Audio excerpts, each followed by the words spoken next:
Business Cycles and the Depression of 1920-1. We have just gone through a time of busy industry, and are come upon sorrow and ill fortune, but the same things have befallen us often within the knowledge of those now living. A period of bustle, or of gambling, cut short in a trice and turned into a period of suffering and loss, is a phenomenon so often recorded, that what is most to be noticed is that it should excite any wonder. Dr. Hyde Clark, Physical Economy. A. Preliminary Inquiry into the Physical Laws Governing the Periods of Famines and Prices, 1847. Another business cycle has about run its course. If one may hazard a guess based on previous experience and on a few current indices, we are somewhere near the middle of the busyness depression which is liquidating the artificial boom of the war and the post-armistice period. As this is being written, in July, the between seasons month, normal midsummer dullness has aggravated the cyclical depression and the general tone of the business world has been not inaptly characterized as one of enthusiastic pessimism. Bad news is doubtless still in store for some trades, probably for business as a whole it may be next March before the worst is reached, and perhaps after that, recovery may be very gradual and halting. Yet fundamentally there is reason for confidence and courage. Indeed now almost for the first time, those who face facts squarely find solid ground for optimism. The gradual but substantial measure of liquidation already achieved, the increasing realization of the necessity of a restored economic equilibrium on the part of groups like the building trades which had long resisted the inevitable, the settlement of some major strikes and the avoidance of others, the improved transportation situation, the easing of money rates, the back-to-work movement in most European countries, and the improved political situation lead one to believe that we are already near the bottom and that the rest of the descent need not be so dangerously rapid as to result in a crash. Perhaps there is a wider realization than ever before of the nature and cause of the present stagnation. But memories are short and historical perspective is still sadly lacking.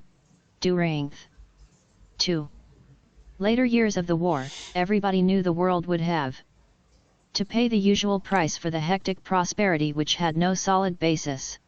But the reaction was expected to come immediately, and when after a few months' hesitation, business began to pick up, the lessons of history were again promptly forgotten, and the fall of 1919 saw an outbreak of speculation in business and stock market circles that for recklessness has had few parallels. It may therefore be worthwhile to sketch the history and present position of opinion on the subject of industrial fluctuations before undertaking a brief description of the course and significant features of the current depression. Crises, as we now know them, are largely phenomena of the last century and a quarter, and of countries which have come under the sway of the factory and credit systems. The first modern panic is said to have been the severe one of 1793.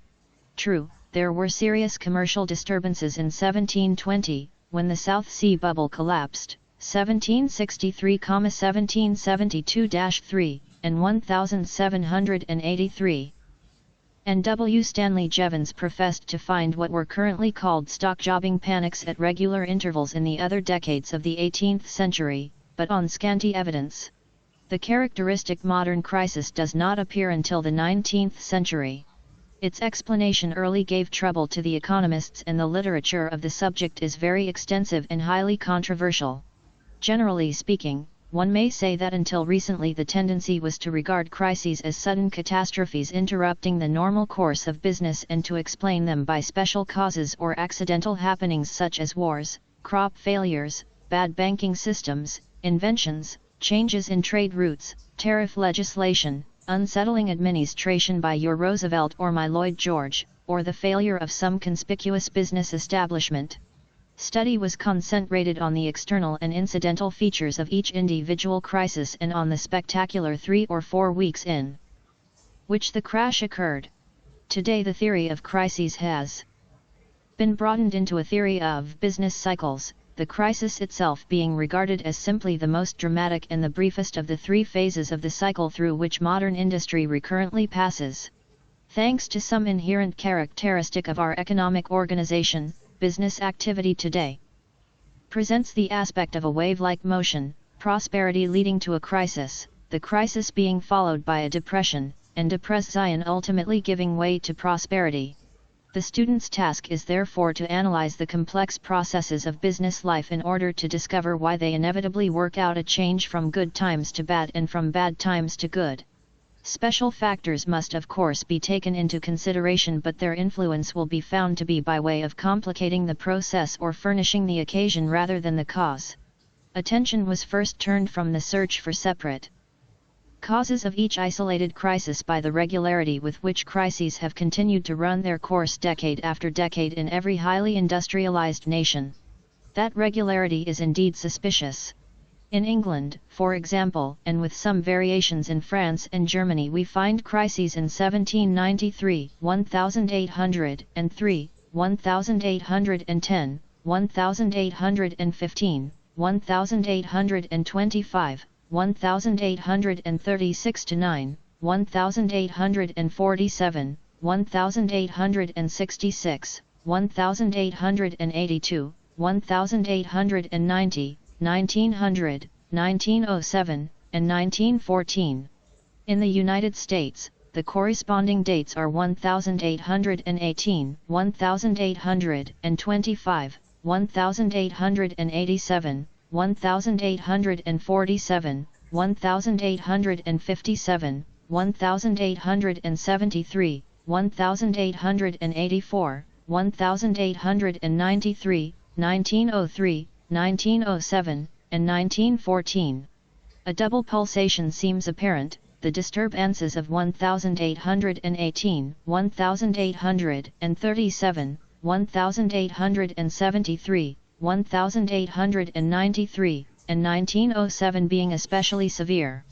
To economists of 40 or 50 years ago, the periodicity was striking, and the usual claim of a 10 or a 10.5-year duration seemed to have an historical basis. This periodicity stimulated a number of investigators, including Dr. Hyde Clark, as early as 1838, Sir William Herschel, John Mills, Poynting, J.T. Dawson, James Wilson, W.S. Jevons, and others, to search for a single persistent cause of all cycles. The work of Jevons is well known. By a brilliant stretch of scientific imagination, he attributed the decennial recurrence of industrial crises to the variation of the sunspots, or rather, to be strictly fair to him, to meteorological variations depending upon cosmical conditions, of which the sunspot activity is only one index. Jevons, however, was misled by a mistaken calculation of meteorologists of the time, that the sunspot cycle was 10.45 years in length, a duration which coincided almost perfectly with the 10.46 years which he had worked out as the average length of the 13 economic cycles between 1721 and 1857. Unfortunately for his Ijvuns Investigations in Currency and Finance, Chaps. 1, 6, 7, and 8. Theory. Later investigations have definitely established the sunspot cycle as 11.125 years. The exact relation of sunspot activity to climate again is still the subject of controversy. Finally, more intensive study of earlier industrial fluctuations shows that Jevons somewhat exaggerated the measure of periodicity that did exist in earlier times, and our more recent experience has shown marked departures from the 10-year duration. Indeed, the length of the most recent normal cycles seems to average 7 or 8 years. A recent writer suggests with some appearance of justice that a trade cycle inclines to be about either twice or 3 times a period of approximately 3.5 years. Regularity is therefore far from perfect, though a comparatively high degree of periodicity is usually admitted. Realization of the above facts gradually dampened the enthusiasm of those who sought a uniform cause of cycles in physical or meteorological conditions, and it has become the custom of the present generation to smile at Jevons and his sunspots. Recently, however, there has been a revival of interest in this type of theory. In 1908, the younger Jevons published an article attempting in an ingenious way to revive his father's theory by making use of the results of later astronomical and meteorological investigations. More important is the work of Professor H. L. Moore of Columbia University *, a Master of Mathematics and Statistical Technique. Professor Moore uses the most refined methods of harmonic analysis to establish 8-year cycles with maxima approximately at 1882, 1890, 1898, 1906, 1914 in the annual rainfall of the Ohio Valley, in the May and June rainfall of the Dakotas, in the yield of wheat, oats, and barley in the Dakotas, the United States, the United Kingdom and France, and in the production in the Professor Chapman suggests a resemblance to the oscillations of a pendulum when a kitten is playing with it. H. S. Jevons, Trade Fluctuations and Solar Activity, Contemporary Review, August, 1909. See his book, Economic Cycles, Their Law and Cause, 1914, and articles in the Quarterly Journal of Economics, February 1921, the Political Science Quarterly, June 1919, and the Journal of the Royal Statistical Society, May 1919, and May 1920. United States of coal and iron and of raw materials of manufacture. He also finds that the 8-year cycle in the yield per acre of the crops tends to generate an 8-year cycle in the prices of the products, and concludes that the law of the cycles of rainfall is the law of the cycles of crops and the law of economic cycles. Even to those for whom mathematics is not an unfathomable mystery, Moore's periodograms may not be entirely convincing. The range and accuracy of our meteorological data are probably not sufficiently great, nor their interpretation sufficiently uniform to provide a convincing basis for what he has attempted to do.